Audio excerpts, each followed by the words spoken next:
Shalom.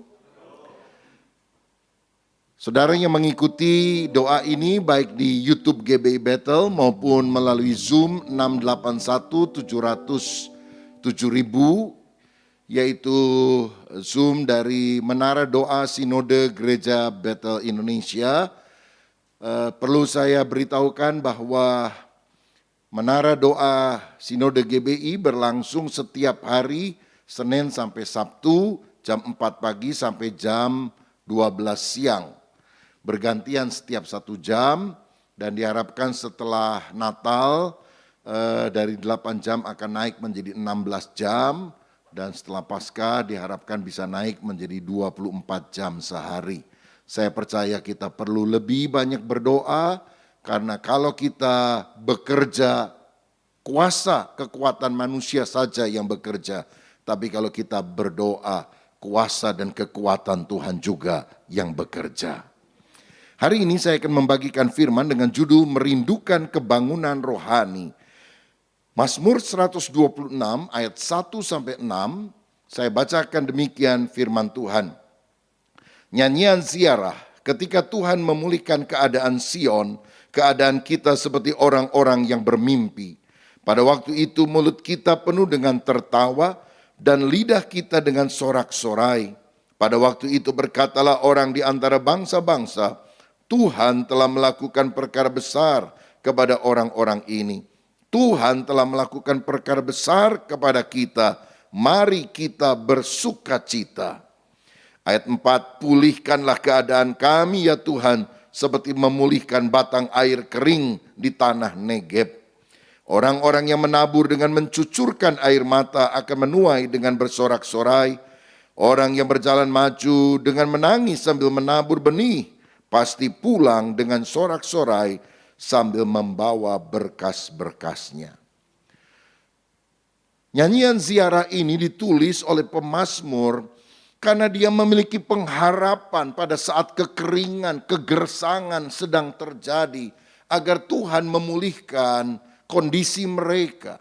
Beberapa penafsir berkata bahwa ayat-ayat ini ditulis ketika orang Israel baru saja pulang dari pembuangan Babilonia dan berada di Yerusalem dan mereka sedang mendaki ke Gunung Sion untuk mengadakan ziarah, tapi mereka melihat sekelilingnya penuh dengan kerusakan. Mereka melihat bahwa kondisi sudah jauh berbeda sebelum mereka dihancurkan oleh musuh dan ditawan ke tanah asing. Dan di tengah situasi kerusakan, kegersangan, mereka berdoa, Tuhan pulihkanlah keadaan kami. Saya rasa hari-hari ini kita juga perlu menjerit dengan sebuah jeritan jiwa seperti orang Israel. Tuhan pulihkanlah keadaan kami. Kita perlu berdoa supaya Tuhan merestorasi kehidupan kita dan banyak umat Tuhan dan memberikan revival, kebangunan rohani sejati. Saya percaya bahwa kebangunan rohani itu bukan kebaktian penginjilan massa. Kebangunan rohani itu bukan sekedar KKR yang dihadiri oleh ribuan orang, mengundang artis, pembicara terkenal dan sebagainya. Tetapi revival kebangunan rohani sejati adalah ketika Allah Roh Kudus melawat umatnya dan membawa dampak yang sangat luar biasa. Ayat 1 dan ayat 2 tadi berkata, ketika Tuhan memulihkan keadaan Sion, keadaan kita seperti orang yang bermimpi. Pada waktu itu mulut kita penuh dengan tertawa dan lidah kita dengan sorak-sorai. Pada waktu itu berkatalah orang di antara bangsa-bangsa, Tuhan telah melakukan perkara besar kepada orang-orang ini. Saya percaya bahwa kebangunan rohani adalah ketika Tuhan melakukan perkara besar kepada kita. Karya Allah bagi manusia selalu lebih besar dari usaha manusia bagi Allah.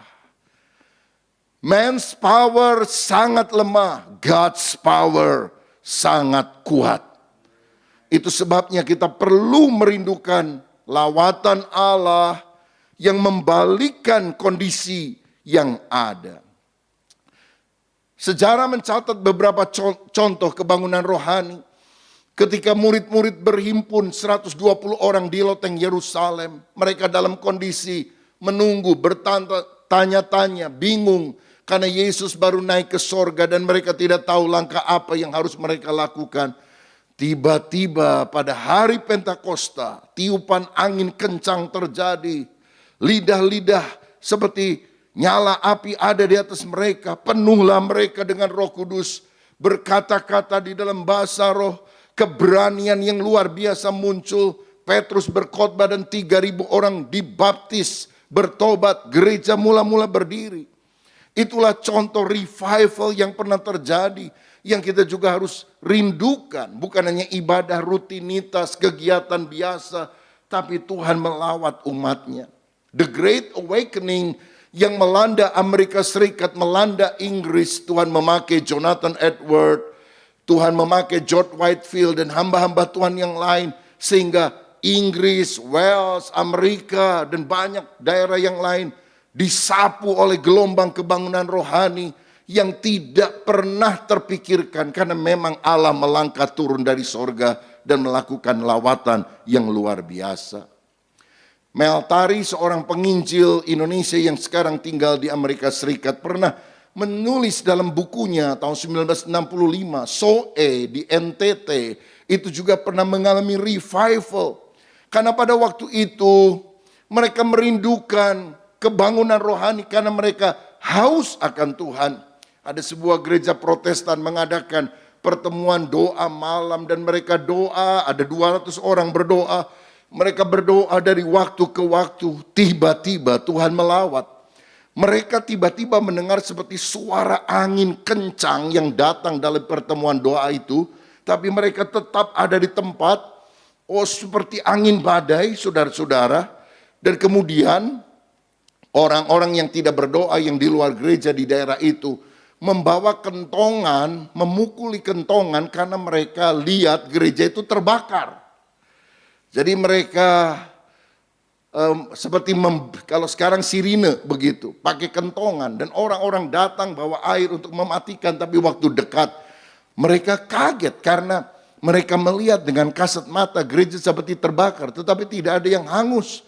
Mereka melihat ada api yang mengelilingi gereja tersebut. Dan orang-orang di dalam gereja dilawat oleh Tuhan, bisa nangis. Ada petobat baru yang kemudian dia berdiri di mimbar, dia berkata, kita semua harus bertobat. Dan ini gereja Protestan yang ada liturgi yang sangat ketat. Tiba-tiba Tuhan melakukan sesuatu yang tidak lazim. Dan kemudian mereka mengambil kesimpulan, api itu sudah diberikan, ayo kita bikin tim penginjilan, beberapa orang ke berbagai daerah di seluruh NTT dan tempat yang lain. Dan Tuhan melakukan mujizat melalui tim-tim penginjilan ke berbagai daerah. Mereka berdoa untuk orang yang buta melihat, orang lumpuh berjalan. Berbagai kejadian orang mati dibangkitkan terjadi dalam lawatan ini. Bahkan satu kali dikisahkan ada serombongan orang harus menyeberang ke daerah yang lain, tetapi sungainya sedang banjir, saudara-saudara. Dan tidak ada perahu pada waktu itu. Lalu ketika mereka berdoa, pemimpinnya digerakkan untuk jalan. Dan ketika dia jalan, masuk ke dalam air sampai selutut, dia bisa jalan terus sampai ke tengah. Padahal sungai itu cukup lebar. Dan mereka tahu kira-kira biasanya 5-6 meter dalamnya, mereka pasti tenggelam.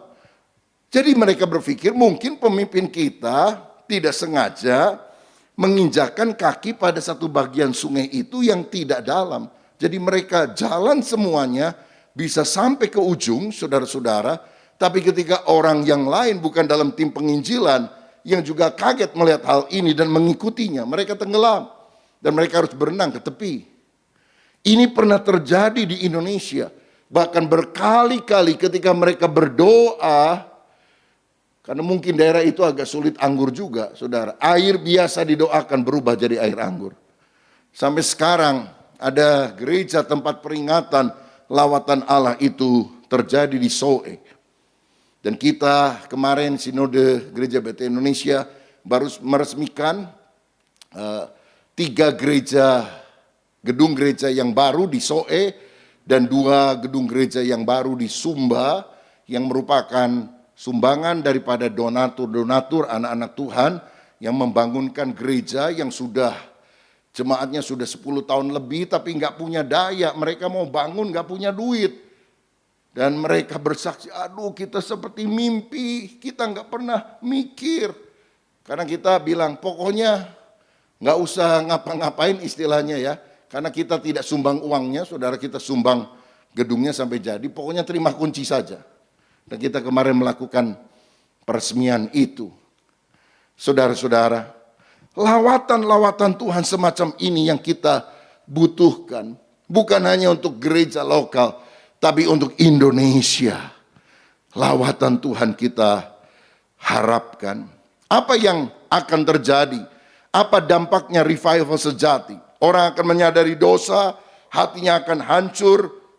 Mereka akan bertobat kembali kepada Allah dengan cinta yang mula-mula.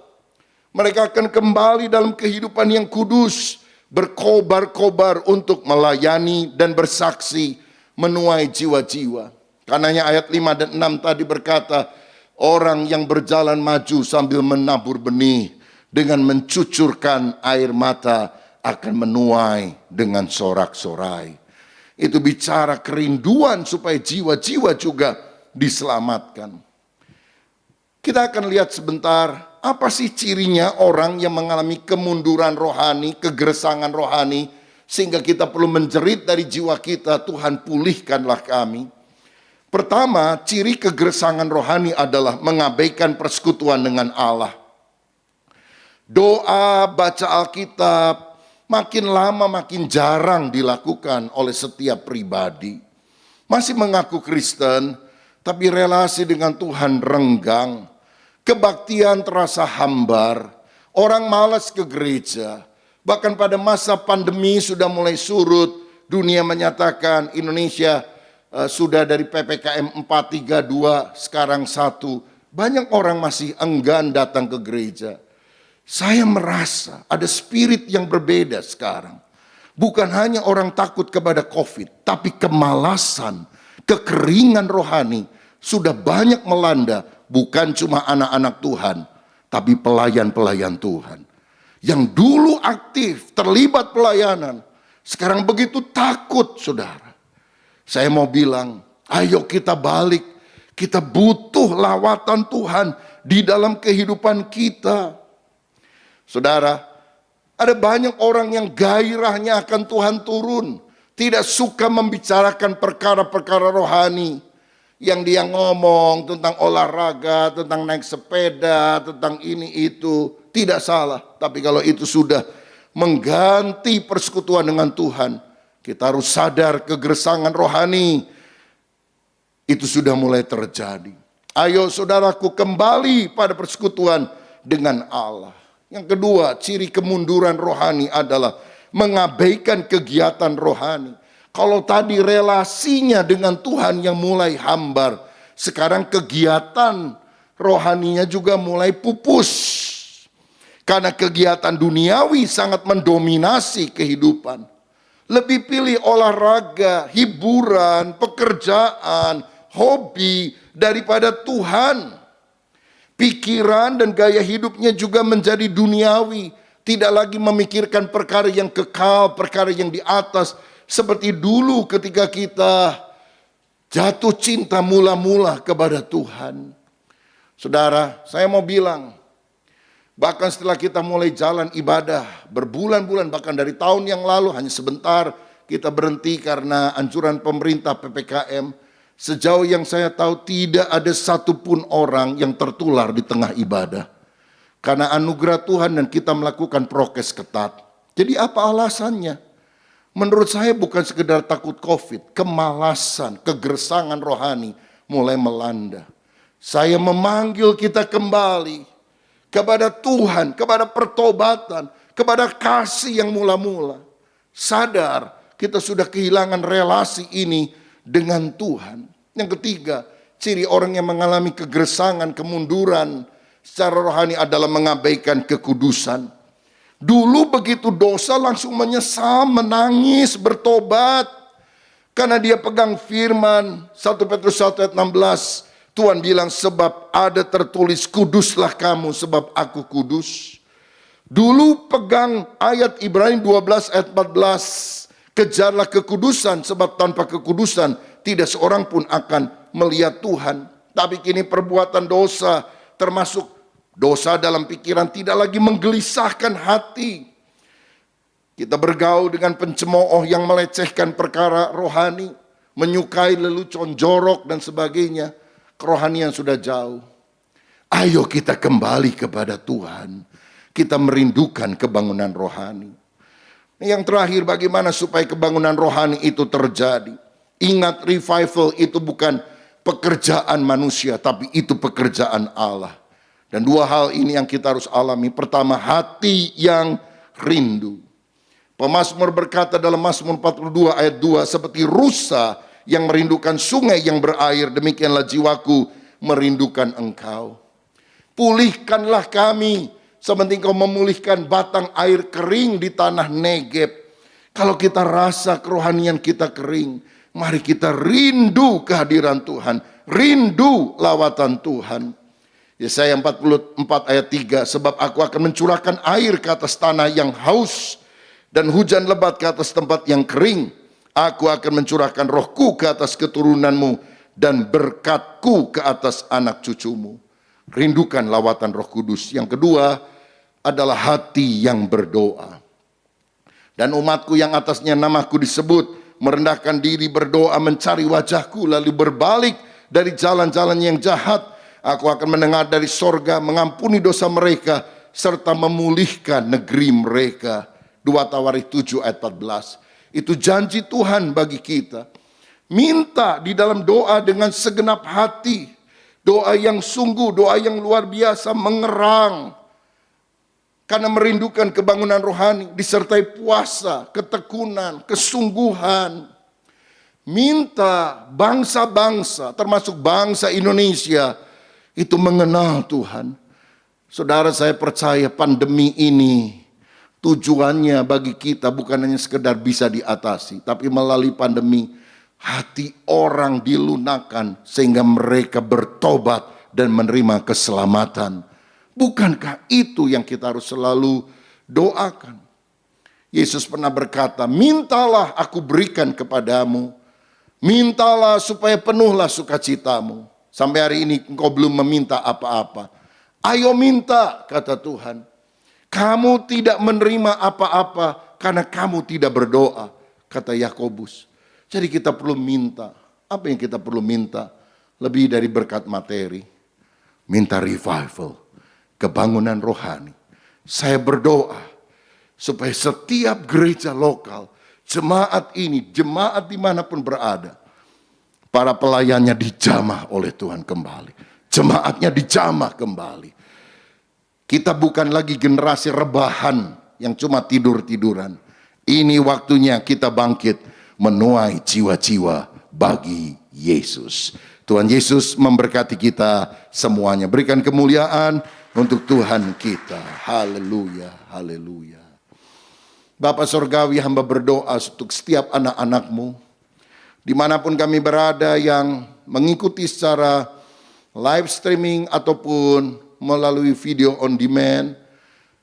Biarlah lawatan Tuhan menjamah kami. Sekali lagi ya Tuhan, bakar hati kami. Sehingga jangan sampai kami bukan hanya sekedar ketakutan kepada COVID. Ternyata ada spirit kemalasan, spirit ketakutan yang menguasai. Dan kami undur dari Tuhan. Pelayan yang dulu menggebu-gebu, sekarang seperti orang baru yang bingung. Ingin diajak lagi masuk pelayanan. Oh Tuhan Yesus, kami tahu ini bukan seremonial manusia. Kami mau mempersembahkan hidup kami karena hati kami telah dijamah oleh kuasa Roh Kudus. Jamah kami sekalian dalam nama Yesus. Tuhan menjamah kami dan mengobarkan hati kami. Sekarang mari kita masuk di dalam doa teduh. Dan dalam doa teduh kita sungguh-sungguh merindukan lawatan Roh Kudus terjadi. Amin.